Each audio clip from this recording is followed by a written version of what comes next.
Hello बच्चों आपका स्वागत है आपके अपने चैनल जिसका नाम है सार्थक कॉमर्स वाला पर। तो आज इस वीडियो के अंदर हम अपना चैप्टर 9 फाइनेंशियल मैनेजमेंट पूरी तरीके से ख़त्म कर देंगे, जिसके लास्ट दो टॉपिक्स हमारे बच्चे हैं टाइप्स ऑफ कैपिटल, जिसमें हम फिक्स कैपिटल और वर्किंग कैपिटल के बारे में पढ़ने वाले हैं। तो प्लीज़ जो भी चैनल पे पहली बार आया है बच्चों को मैं कहना चाहूँगा सब्सक्राइब कर दीजिए यार। बहुत मेहनत लग रही है कंटेंट को बनाने में, लेकिन ना ही व्यूज़ आ रहे हैं ना ही कोई सपोर्ट ज़्यादा इतना दिख रहा है। लेकिन फिर भी ये चीज़ें मुझे डीमोटिवेट उतनी नहीं कर रही हैं, क्योंकि मेरे को भरोसा है कि अगर मेरा कंटेंट जो है वो यूज़फुल होगा बच्चों के लिए तो एक टाइम पे कभी ना कभी तो वो वर्थ इट हो ही जाएगा, वो मेहनत वो काम आएगी ही आएगी। तो स्टार्ट करते हैं सबसे पहले टू टाइप्स ऑफ कैपिटल से जो हमें पढ़नी है। सबसे पहले होती है फिक्स कैपिटल, सेकंड है वर्किंग कैपिटल। तो इन दोनों कैपिटल्स को समझेंगे। फिक्स कैपिटल क्या है? फिक्स कैपिटल दो शब्दों से मिलकर बनी है। फिक्स्ड यानी कि फिक्स्ड एसेट्स प्लस कैपिटल, यानी कि फिक्स कैपिटल का मतलब वो कैपिटल जिसे फिक्स्ड एसेट्स पे इन्वेस्ट किया जाता है, उस कैपिटल को हम फिक्स कैपिटल बोलते हैं। या आप ये भी कह सकते हो, आप सभी को पता है फिक्स्ड एसेट्स जो होते हैं वो लॉन्ग टर्म एसेट्स होते हैं। लॉन्ग टर्म एसेट्स यानी कि वो एसेट्स जिनमें एक बार इन्वेस्टमेंट करनी होती है, उसके बाद बहुत सालों तक आपको उन्हें ख़रीदना नहीं पड़ता, यानी कि आप एक अकाउंटिंग पीरियड से ज़्यादा समय तक उन एसेट्स का फ़ायदा उठाते हो। तो फिक्स्ड कैपिटल वो कैपिटल है जिसका इस्तेमाल आप लॉन्ग टर्म एसेट्स पे इन्वेस्ट करने के लिए करते हो, या जिसका इस्तेमाल आप फिक्स्ड एसेट्स पे इन्वेस्ट करने के लिए करते हो। तो सिंपल सी बात आप ये समझ लो, वो कैपिटल जिसे फिक्स्ड के एसेट्स पे इन्वेस्ट किया जाता है, या सच दैट आप कह लो कि लॉन्ग टर्म एसेट्स पे इन्वेस्ट किया जाता है, उस कैपिटल को फिक्स कैपिटल कहा जाता है। अब यहाँ पे बात करते हैं कि फ़िक्स कैपिटल जो है वो एक बिज़नेस की ग्रोथ और प्रॉफिटेबिलिटी पे अफेक्ट कर डालती है। कैसे? क्योंकि फ़िक्स कैपिटल जो है उसका मतलब है वो कैपिटल जो हम लॉन्ग टर्म एसेट्स या फिक्स्ड एसेट्स पे इन्वेस्ट करते हैं। और फिक्स्ड एसेट्स जो हैं वो बहुत ही ज़्यादा यूज़फुल होते हैं लॉन्ग टर्म बेनिफिट्स के लिए एक ऑर्गेनाइजेशन या बिज़नेस के।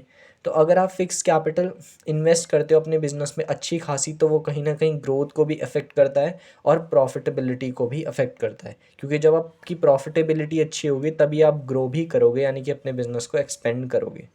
ठीक है। तो fix capital growth as well as profitability को अफेक्ट करता है एक बिज़नेस की। अब बात करते हैं फैक्टर्स अफेक्टिंग फिक्स कैपिटल, यानी कि वो कौन कौन से फैक्टर्स हैं जो ये डिसाइड करते हैं कि एक बिज़नेस को ज़्यादा फिक्स कैपिटल की ज़रूरत है या कम फिक्स कैपिटल की ज़रूरत है। सबसे पहला फैक्टर आता है नेचर ऑफ बिज़नेस, यानी कि बिज़नेस का नेचर कैसा है। तो जनरली बिज़नेस के दो टाइप्स के नेचर होते हैं, एक होता है मैन्युफैक्चरिंग बिज़नेस और कुछ होते हैं रिटेलिंग बिज़नेस। नाम से ही क्लियर हो रहा है, मैन्युफैक्चरिंग बिज़नेस वो बिज़नेस है जिसमें मैन्युफैक्चर किया जाता है प्रोडक्ट्स को, और रिटेलिंग बिज़नेस जितनी भी हमारे आसपास की शॉप्स हैं वो सारे रिटेलर्स हैं या रिटेलिंग बिजनेसेस हैं। तो रिटेलर्स कभी भी प्रोडक्शन नहीं करते, आपको पता है, और जब वो सिर्फ रिटेल मतलब सेल करते हैं, वो सिर्फ जो उन्हें होलसेलर या मैन्युफैक्चरर्स ला के देते हैं। तो क्योंकि रिटेलिंग बिजनेस जो है उसके अंदर प्रोडक्शन नहीं करना पड़ता, तो आपको भी पता है प्रोडक्शन नहीं होता तो ऑफकोर्स फिक्स्ड एसेट्स की ज़रूरत भी नहीं पड़ेगी। कभी आपने देखा है किसी शॉप वाले के पास कोई मशीन होती हो, मतलब फिक्स्ड एसेट होता हो? नहीं होता, क्योंकि वो सिर्फ उसका काम है बेचना, और उसे सामान कौन देते हैं? मैन्युफैक्चरर्स ही देते हैं। तो रिटेलर्स जो होते हैं, क्योंकि उन्हें प्रोडक्शन नहीं करना पड़ता तो उन्हें फिक्स्ड एसेट्स की ज़रूरत भी ज़्यादा नहीं होती, इसलिए इनको फिक्स कैपिटल की ज़रूरत नहीं होती है ज़्यादा। वहीं मैन्युफैक्चरिंग बिजनेस में मैन्युफैक्चर ही तो उनका काम है मेन, तो उन्हें प्रोडक्शन करना होता है बहुत बड़े स्केल पे। तो जब प्रोडक्शन करने के लिए मशीनरी चाहिए, प्लांट चाहिए, तो जब इतने फिक्स्ड एसेट चाहिए तो ऑफकोर्स मैन्युफैक्चरिंग बिजनेस में फ़िक्स कैपिटल की रिक्वायरमेंट भी ज़्यादा चाहिए होती है। तो डिपेंड करता है नेचर ऑफ बिज़नेस में। अगर बिज़नेस का नेचर मैन्युफैक्चरिंग बिज़नेस है तो फिक्स कैपिटल की नीड ज़्यादा है, अगर रिटेलिंग बिज़नेस है तो फिक्स कैपिटल की नीड कम है। अब बात करते हैं सेकंड फैक्टर की। सेकंड फैक्टर का नाम है scale of operation. Scale of operation यानी कि ऑपरेशंस को किस स्केल पे परफॉर्म किया जा रहा है। अब जनरली आपको पता है बिजनेस दो टाइप्स के होते हैं, एक होते हैं लार्ज स्केल बिजनेसेस, एक होते हैं स्मॉल स्केल बिजनेसेस।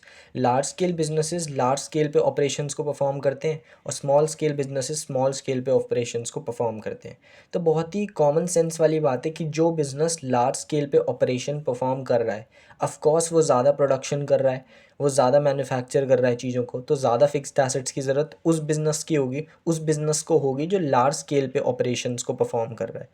तो जितने ज़्यादा फिक्स्ड एसेट्स की ज़रूरत होगी उतनी ही ज़्यादा फिक्स कैपिटल की भी नीड होगी। और एक बिज़नेस जो स्मॉल स्केल पे ऑपरेशंस को परफॉर्म कर रहा है उसे as compare to a large scale business कम फिक्स कैपिटल की ज़रूरत पड़ेगी, क्योंकि वो उतने बड़े पैमाने पे प्रोडक्शन नहीं कर रहा है, तो उन्हें फिक्स एसेट्स की भी ज़रूरत उतनी ज़्यादा नहीं है, जिस कारण उन्हें फिक्स कैपिटल की ज़रूरत भी कम पड़ेगी। थर्ड फैक्टर है टेक्निक ऑफ प्रोडक्शन, यानी कि एक बिजनेस किस टेक्निक से प्रोडक्शन कर रहा है उस पर भी डिपेंड करता है कि उन्हें कितनी फिक्स कैपिटल की ज़रूरत है। अब दो टेक्निक्स होती हैं जो आपने माइक्रो इकोनॉमिक्स के अंदर भी पढ़ी होंगी, labour intensive technique, capital intensive technique. वो टेक्निक जिसमें ज़्यादा लेबर्स का यूज़ किया जाता है as compare to machineries and plants, उस टेक्निक को लेबर इंटेंसिव टेक्निक बोला जाता है। और वो टेक्निक जिसके अंदर ज़्यादा मशीनरीज का यूज़ किया जाता है उस टेक्निक को कैपिटल इंटेंसिव टेक्निक कहा जाता है। अब टेक्निक का मतलब से ही आपको समझ आ गया होगा कि किस टेक्निक में ज़्यादा फिक्स कैपिटल की ज़रूरत है, क्योंकि इसमें लेबर्स का यूज़ ज़्यादा किया जाता है और मशीनरीज़ का कम, इसलिए फ़िक्स कैपिटल की ज़रूरत यहाँ पे ज़्यादा नहीं है। वहीं कैपिटल इंटेंसिव टेक्निक में क्योंकि सारा काम ज़्यादातर मशीनरीज़ या प्लांट्स की हेल्प से ही किया जाता है, तो इसलिए यहाँ पे फ़िक्स कैपिटल की ज़रूरत ज़्यादा है, क्योंकि यहाँ पे ज़्यादा इन्वेस्टमेंट की जाएगी फ़िक्स्ड एसेट्स के ऊपर। फोर्थ पॉइंट है टेक्नोलॉजी अपग्रेडेशन। टेक्नोलॉजी अपग्रेडेशन एक बिज़नेस का कैसा है उस पर भी डिपेंड करता है कि उसे फ़िक्स कैपिटल की ज़रूरत कितनी है। टेक्नोलॉजी अपग्रेडेशन का मतलब है कुछ कुछ बिजनेसेस ऐसे होते हैं जो अपनी टेक्नोलॉजी को कंसिस्टेंटली अपग्रेड कर रहे होते हैं, यानी कि जैसे ही टाइम के साथ साथ नई नई टेक्नोलॉजीज़ आती हैं तो वो नई नई टेक्नोलॉजीज़ को अडॉप्ट करते हैं और लॉन्ग टर्म एसेट्स को भी वो फ्रीक्वेंटली चेंज करते रहते हैं।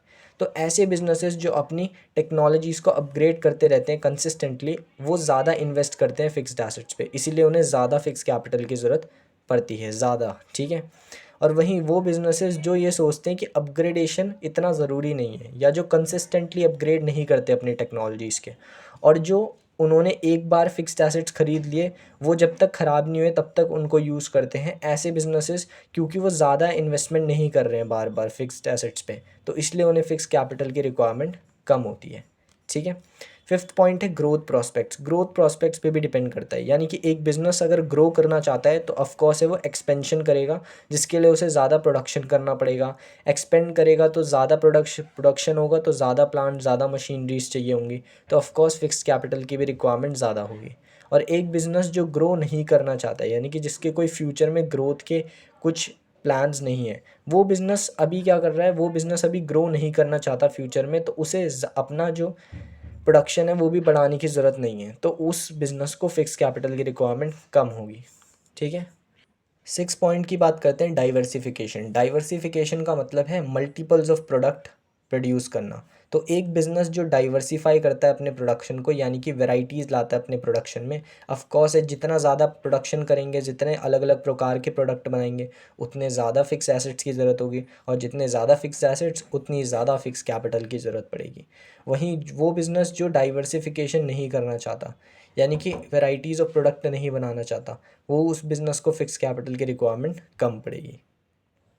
सेवन पॉइंट है availability of finance and leasing facility, यानी कि किस बिज़नेस के पास लीजिंग फैसिलिटी या फाइनेंस की अवेलेबिलिटी ज़्यादा होती है। ये पॉइंट सिंपली ये कहता है कि अगर एक बिज़नेस के पास लीजिंग फैसिलिटी है, लीज़ का मतलब होता है उधार पे लेना, तो अगर एक बिज़नेस के पास लीजिंग फैसिलिटी है, यानी कि वो ज़्यादा से ज़्यादा लीज़ पे जो फिक्स्ड एसेट्स है उन्हें अरेंज कर सकता है, रेंट पे ले सकता है फिक्स्ड एसेट्स को, तो उस केस में उसे फिक्स कैपिटल की रिक्वायरमेंट ज़्यादा नहीं होगी, क्योंकि वो वन टाइम इन्वेस्टमेंट नहीं कर रहा है फिक्स्ड एसेट्स के ऊपर, ठीक है। लेकिन अगर एक बिज़नेस है जिसके पास लीजिंग फैसिलिटी नहीं है, लीज़ का मतलब होता है कर्ज़ पे लेना या रेंट पे लेना, तो जो बिज़नेस के पास लीजिंग फैसिलिटी नहीं है, उधार पे लेने की फैसिलिटी नहीं है फिक्स्ड एसेट्स को, उसे तो फिक्स्ड एसेट्स खरीदने ही पड़ेंगे। तो जब फिक्स्ड एसेट्स खरीदोगे तो ह्यूज वन टाइम इन्वेस्टमेंट आपको लगेगी ही लगेगी, उस केस में उस बिज़नेस को फिक्स कैपिटल की रिक्वायरमेंट ज़्यादा होगी। यानी कि यहाँ पे बेसिकली ये फैक्टर ये कहता है कि अगर कोई बिज़नेस के पास रेंटल फैसिलिटी है जहाँ पे वो रेंट पे फिक्स्ड एसेट्स को ले सकता है, तो उस केस में उसे एक टाइम पे बड़ा पैसा लगाने की ज़रूरत नहीं है, क्योंकि वो रेंट पे लेके ही अपना काम कर देगा और उन्हें वापस दे देगा, ठीक है। वहीं अगर एक बिज़नेस जिसके पास लीजिंग फैसिलिटी नहीं है, वो क्या करेगा, वो अब लीज़ पे नहीं ले सकता है फिक्स्ड एसेट्स, तो उसे ख़रीदनी पड़ेंगे, तो उसे ह्यूज वन टाइम इन्वेस्टमेंट करनी पड़ेगी, जिसके लिए उसे ज़्यादा फिक्स कैपिटल की नीड होगी। लास्ट पॉइंट आता है लेवल ऑफ कोलैबोरेशन, या जिसे हम जॉइंट वेंचर्स भी कहते हैं। कोलैबोरेशन का मतलब है जब कोई दो इंसान या कोई भी दो एक साथ मिलके काम करते हैं, और यहाँ पे हम बात कर रहे हैं बिजनेसेस की। तो लेवल ऑफ कोलैबोरेशन एक ऐसा फैक्टर है जो ये कहता है कि जब दो बिजनेसेस एक दूसरे के साथ कोलैबोरेशन करते हैं किसी भी एक पर्टिकुलर प्रोजेक्ट के लिए, तो उस केस में वो अपने फिक्स्ड एसेट्स को शेयर कर लेते हैं एक दूसरे के साथ, जिस कारण उन्हें फ़िक्स कैपिटल ख़रीदने की ज़रूरत नहीं पड़ती अगर वो अकेले अपना प्रोजेक्ट परफॉर्म करते तो, ठीक है। तो जब कोई भी दो बिजनेस मिलके काम करते हैं और मर्ज हो जाते हैं या वो कोलैबोरेशन करते हैं तो उस केस में उन्हें फिक्स कैपिटल की रिक्वायरमेंट कम होती है, क्योंकि वो एक दूसरे के फिक्स्ड एसेट्स का यूज़ करके अपना काम कर लेते हैं, तो उन्हें पैसा लगाने की ज़रूरत ही नहीं है। लेकिन वहीं अगर कोई बिज़नेस इंडिविजुअली अपना प्रोजेक्ट परफॉर्म कर रहा है तो अब वो यहाँ पे किसी के साथ कोलैबोरेट नहीं कर रहा है, तो इस केस में वो बिज़नेस जो होगा जो अकेले काम कर रहा है उसे फिक्स कैपिटल की ज़्यादा नीड होगी एज़ कम्पेयर टू उन बिजनेसेस के जो कोलैबोरेशन कर रहे हैं। अब बात करते हैं सेकंड टाइप ऑफ कैपिटल की, जिसका नाम है वर्किंग कैपिटल। अब वर्किंग कैपिटल क्या होती है? तो वर्किंग कैपिटल बेसिकली वो कैपिटल या वो पैसा होता है जिसे एक फर्म इन्वेस्ट करती है शॉर्ट टर्म एसेट्स में, या आप कह लो शॉर्ट टर्म एसेट्स जिन्हें हम करंट एसेट्स ही कहते हैं। तो फिक्स कैपिटल वो कैपिटल थी जो लॉन्ग टर्म एसेट्स में इन्वेस्ट की जाती थी, और वर्किंग कैपिटल वो कैपिटल है जो शॉर्ट टर्म एसेट्स में इन्वेस्ट की जाती है। और शॉर्ट टर्म एसेट्स क्योंकि करंट एसेट्स ही होते हैं, तो इसलिए आप ये भी कह सकते हो वो कैपिटल जिसे करंट एसेट्स में इन्वेस्ट किया जाता है उस कैपिटल को हम वर्किंग कैपिटल बोलते हैं। अब वर्किंग कैपिटल से रिलेटेड एक बहुत इंपॉर्टेंट टॉपिक है जिससे आपको अपना पहला फैक्टर भी क्लियर हो जाएगा, जो है ऑपरेटिंग साइकिल। अब ऑपरेटिंग साइकिल क्या होती है? तो ऑपरेटिंग साइकिल एक वो टाइम पीरियड होता है जिस टाइम पीरियड के अंदर ऑर्गेनाइजेशन अपने कैश को कन्वर्ट करता है कैश में। ठीक है, यानी कि आप अब इसे समझोगे थोड़ा जब मैं एग्जांपल के थ्रू समझाऊंगा। ऑपरेटिंग साइकिल का मतलब है वो टाइम पीरियड जिसके अंदर जो इनिशियल कैश था उसको आपने सर्कुलेट करके आफ्टर फाइनल प्रोडक्ट में भी कैश में क्या कर दिया, कन्वर्ट कर दिया। जैसे कि एग्जांपल से समझते ये पूरी एक ऑपरेटिंग साइकिल है। अब देखो जैसे एक बिज़नेस के पास कैश था शुरू में इनिशियल बेसिस पे, उसने कैश से क्या ख़रीदा, रॉ मटेरियल ख़रीदा। रॉ मटेरियल का इस्तेमाल किया गया प्रोडक्ट्स को बनाने में जो अभी वर्क इन प्रोग्रेस है, यानी कि अभी काम चल रहा है, प्रोडक्शन हो रहा है, अभी हुआ नहीं है पूरी तरीके से, वर्क इन प्रोग्रेस। अब पूरे फिनिश गुड्स बन गए। ठीक है, अब इन फिनिश गुड्स की क्या मेंटेन की, इन्वेंट्री मेंटेन की। इन्वेंट्री मेंटेन करने के बाद सेल्स भी की होगी, जिसमें कुछ सेल्स क्रेडिट सेल में भी की होगी, यानी कि उधार पे भी सेल की होगी। अब जिन लोगों को बिज़नेस ने उधार पे सेल की होगी वो बिज़नेस की क्या बन गए, डेटर्स बन गए, या उन्हें बिल्स के बदले में पैसा, बिल्स के बदले में प्रोडक्ट दिया होगा। और जब उन डेटर्स ने पैसा दे दिया और उन बिल्स एक्सचेंज के लिए वो लायबल हो गए, तो वापस क्या किस में कन्वर्ट हो गया, वो कैश। तो अगर आप देखोगे तो ये एक पूरी ऑपरेटिंग साइकिल है जहाँ पे कैश कैसे एक ऑर्गेनाइजेशन ने यूज़ किया और उसे रिटर्न में भी क्या मिला, वापस कैश। तो इस पूरे टाइम पीरियड को, इस कैश को वापस कैश बनने में जितना टाइम लगता है उसी टाइम पीरियड को ऑपरेटिंग साइकिल कहा जाता है। फिर ये मे बी 12 मंथ्स हो सकता है, 15 मंथ्स हो सकता है, और कितना भी हो सकता है, डिपेंडिंग अपॉन कि एक बिज़नेस कितने टाइम पीरियड में अपने कैश को वापस कैश में कन्वर्ट करता है। तो यही पहला पॉइंट है कि अब यहाँ पे ये आपने बताया क्यों। तो ऑपरेटिंग साइकिल जो होती है ना, अगर उसको उसका स्मूथ और आपको स्टडी फ्लो करना है तो उसके लिए वर्किंग कैपिटल बहुत ज़रूरी है। यानी कि एक ऑपरेटिंग साइकिल को स्मूथली फ़्लो करवाने में वर्किंग कैपिटल बहुत ज़्यादा रिक्वायर्ड होती है। तो अगर एक बिज़नेस के अंदर ऑपरेटिंग साइकिल लंबी है तो वर्किंग कैपिटल की रिक्वायरमेंट भी ज़्यादा होगी। वहीं अगर एक बिज़नेस की ऑपरेटिंग साइकिल स्मॉल है तो वर्किंग कैपिटल की रिक्वायरमेंट भी कम होगी। ठीक है, अब सेकंड पॉइंट की बात करते हैं जिसका नाम है नेचर ऑफ बिज़नेस।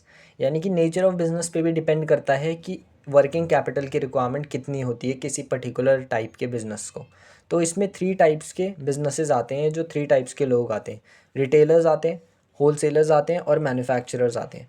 रिटेलर्स जो होते हैं क्योंकि उन्हें सामान को बेचना होता है तो इसलिए उनकी ऑपरेटिंग साइकिल इतनी लंबी नहीं होती। अब उन्हें रॉ मटेरियल नहीं खरीदना या कुछ नहीं खरीदना, उनकी ऑपरेटिंग साइकिल बहुत छोटी सी है, सीधा फिनिश प्रोडक्ट को सेल करना है और कैश में कन्वर्ट हो जाएगा। तो जितनी छोटी ऑपरेटिंग साइकिल उतनी वर्किंग कैपिटल की नीड कम। होलसेलर्स जो होते हैं उनको थोड़ी मॉडरेट वर्किंग कैपिटल की रिक्वायरमेंट होती है, यानी कि रिटेलर्स से ज़्यादा होती है, क्योंकि होलसेलर्स जो हैं वो एक जगह से सामान लाते हैं उन्हें दूसरी जगह बेचते हैं, तो इनको ये क्रेडिट में भी बेचते हैं, तो इसलिए जैसी क्रेडिट ऐड हो जाता है तो इनकी ऑपरेटिंग साइकिल थोड़ी लंबी हो जाती है।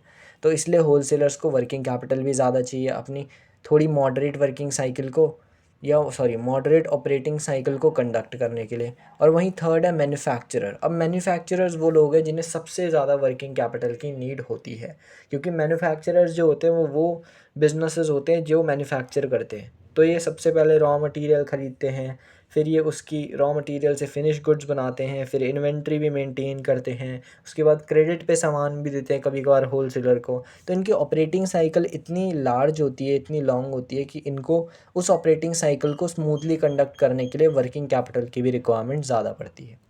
ठीक है। थर्ड पॉइंट है स्केल ऑफ ऑपरेशन, यानी कि किस स्केल पे ऑपरेशन को परफॉर्म किया जा रहा है। सिंपल सी बात है, अगर आप लार्ज स्केल पे ऑपरेशंस को परफॉर्म करोगे तो ज़्यादा इन्वेंट्री मेंटेन करनी पड़ेगी, ज़्यादा स्टॉक बनेगा और ज़्यादा डेटर्स होंगे आपके, तो वर्किंग कैपिटल भी ज़्यादा चाहिए आपको।